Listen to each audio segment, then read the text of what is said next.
ली क्वियांग, Zhao lazy,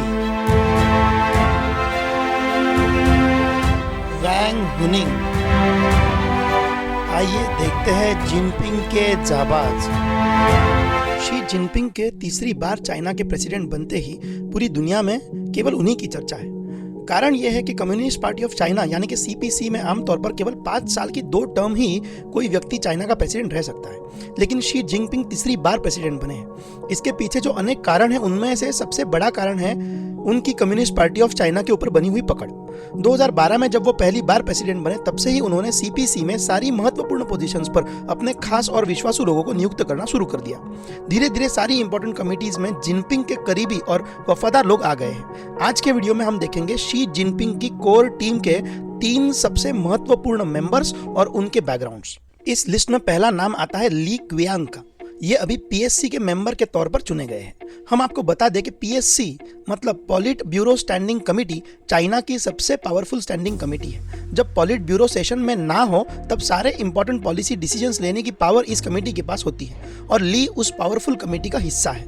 ये China के Zhejiang प्रांत से आते हैं। ली ने कम्युनिस्ट पार्टी के यूथ विंग को 1983 में ज्वाइन किया था। कुछ ही वक्त में वो रुइयान काउंटी के कम्युनिस्ट यूथ लीग के सेक्रेटरी बनाए गए। 2005 में ली को प्रोविंशियल पार्टी स्टैंडिंग कमेटी पर चुना गया। तब पार्टी सेक्रेटरी थे शी जिनपिंग। यहीं से दोनों की मुलाकात हुई और उनके रिश्ते गहरे होते गए। जनवरी 2013 में ली को झेजियांग प्रांत का गवर्नर बनाया गया। शी जिनपिंग के साथ करीबी की वजह से 2015 में ली उस कमेटी का हिस्सा बने जो शी जिनपिंग के साथ अमेरिका के दौरे पर उनके साथ गई। ली को बिजनेस फ्रेंडली माना जाता है। बिजनेस कम्युनिटी में उनके बहुत गहरे रिश्ते हैं। इसी वजह से अक्टूबर 2017 में उन्हें शंघाई का पार्टी सेक्रेटरी बनाया गया, जो कि बहुत पावरफुल पोस्ट है। शंघाई में स्टार मार्केट्स का कॉन्सेप्ट लाने में और उसे सफल करने में ली का बहुत बड़ा योगदान रहा है।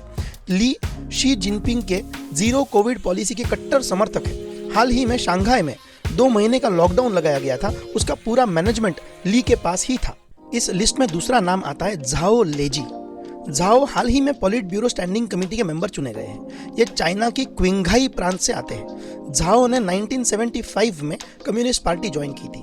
उन्होंने पेकिंग यूनिवर्सिटी से फिलॉसफी के विषय में पदवी हासिल की। उसके बाद उन्होंने 3 साल तक क्विंघाई स्कूल ऑफ कॉमर्स में पढ़ाने का काम किया। साथ ही साथ उसी कॉलेज के कम्युनिस्ट पार्टी यूथ विंग का काम भी संभाला। 1993 में झाओ पहली बार क्विंघाई प्रांत के गवर्नमेंट का हिस्सा बने।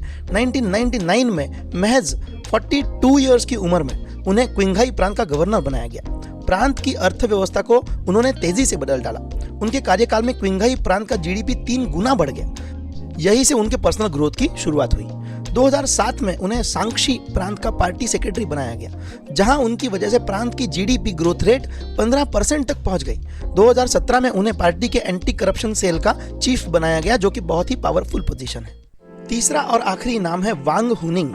चाइना की राजनीति में कई सालों से यह नाम काफी प्रोमिनेंटली लिया जा रहा है। कम्युनिस्ट पार्टी की टॉप बॉडी पीएससी के वांग हुनिंग 2017 से मेंबर है। 2017 से 2022 तक वो कम्युनिस्ट पार्टी के फर्स्ट रैंक सेक्रेटरी रह चुके हैं। उतना ही नहीं तो सरकार की आइडियोलॉजी और रिफॉर्म्स कमीशन के चेयरमैन भी रह चुके हैं। ये पेशे से शिक्षक हैं। फूदान यूनिवर्सिटी में इंटरनेशनल पॉलिटिक्स के विषय के वो प्रोफेसर थे और बाद में उसी यूनिवर्सिटी के लॉ स्कूल के डीन के तौर पर भी उन्होंने काम संभाला था। आइडियोलॉजिकली उन्हें शी जिनपिंग का कट्टर समर्थक माना जाता है। उनका मानना है कि किसी भी देश में केंद्र की सरकार राज्य की सरकारों से कई गुना ज्यादा शक्तिशाली होनी चाहिए और सत्ता का केंद्रीकरण होना चाहिए, ताकि बाहरी ताकतों से प्रभावी ढंग से मुकाबला किया जा सके। ये मीडिया में ज्यादा रहते नहीं है, लेकिन पर्दे के पीछे रहकर बहुत महत्वपूर्ण भूमिका निभाते हैं। इसीलिए उन्हें पार्टी में ग्रे एमिनेंस के नाम से जाना जाता है।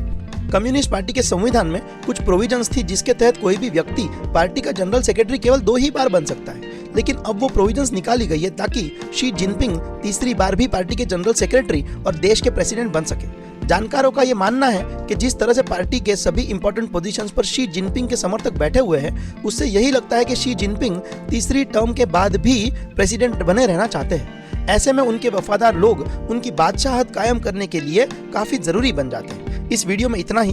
वीडियो आपको कैसा लगा ये हमें कमेंट्स में जरूर बताएं और चैनल को जरूर सब्सक्राइब करें। धन्यवाद।